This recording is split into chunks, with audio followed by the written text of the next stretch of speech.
Hello friends, welcome to my blog. आज आम्ही जातोय आज आमच्या सोसायटीमध्ये फूड फेस्टिवल आहे. तर we are going to eat some food there. Food festival तेच आपलं आनंद मेळा जसं आपल्या शाळेत वगैरे होत होतं लहानपणी, तोच आमच्या सोसायटीमध्ये हा प्रोग्राम दरवर्षीच होतो. हा म्हणजे सर्वच प्रोग्राम होतात गणपतीमुळे, जसे आपल्या शाळेत वगैरे होत होते तसेच इथे पण होतं आमच्या सोसायटीमध्ये. त्यातलाच हा एक फूड फेस्टिवल. चला तर मस्त ताव मारूया, खाऊया मस्त जाऊन तिकडे.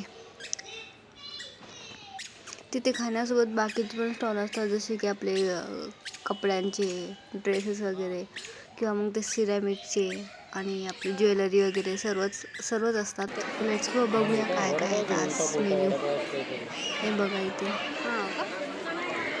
हा आहे उलटा पुलटा वडापाव. याचं नाव उलटा पुलटा वडापाव होतं. मी दरवर्षी विचार करते एक स्टॉल लावेल कशाचा तरी, तर नाही होत माझ्याकडे. बघू नेक्स्ट इयरला होतं का तर. पण मजा येते मोठं झाल्यावर, या गोष्टी कुठेतरी मागे पडतात आणि त्या निमित्ताने आपल्याला आनंद घेता येतो, आनंद मिळवायचा. लहानपणी जेवढी मजा येते तेवढीच आताही तेवढीच मजा येते. हे बघा इथे गरम गरम देतात ते करून. डोसा आहे हा का तिथे. वडापाव पण हे सर्वच गरम गरम बनवून देतात ते. सर्व सेटअपच ते घेऊन जातात खाली. स्टॉल करायचं म्हटल्यावर 2-3 व्यक्ती तरी पाहिजेत सोबत करायला, तेव्हा कुठे जमतं ते. एकाकडून हँडल नाही झालं, कारण खूप गर्दी होते. सर्वच म्हणजे चांगला प्रतिसाद मिळतो आमच्या सोसायटीमध्ये या प्रोग्रामला.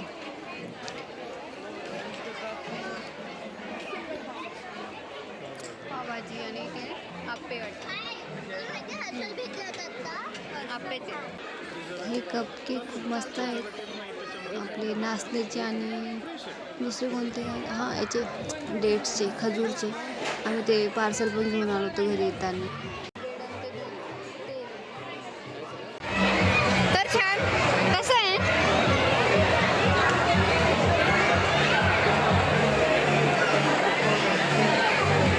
छान कर ना, करत नाही. एक रगडा पुरी बनवलेली का?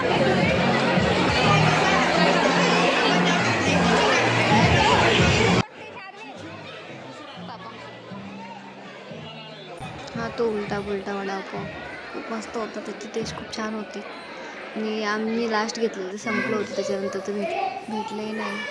आता खाली आलोच होतो, म्हटलं चला गणपतीचं दर्शन घेऊ सोसायटीमधल्या. आम्ही गेलोच नव्हतो आतापर्यंत, सो ते केलं. हे बघा डेकोरेशनही खूप मस्त होतं. अष्टविनायक होतं दोन्ही साईडला, या साईडने 4 आणि या साईडने 4. आणि तो गणपती शाहूचा गणपती होता. मस्त होतं डेकोरेशन, साधं सिंपल. दर्शन घेतल्यानंतर एक राऊंड मारायला गेलो होतो, म्हणजे बाहेरची गणपती बघायला. तसं मी स्वयंपाक करून आलेच होते घरून. एक बॅकअप प्लॅन तयार ठेवला होता, कारण की म्हटलं नाही पोट भरलं तर जाऊन करण्यापेक्षा आधीच केलेलं बरं. बोल शार्विल काहीतरी. झालं म्हणा आमचं काम. आडी आपली नाही येते. मी आता झालं ना स्वयंपाक तर तयार. काय केलेलं आहे? मसूर. काय जेवायचं नाही.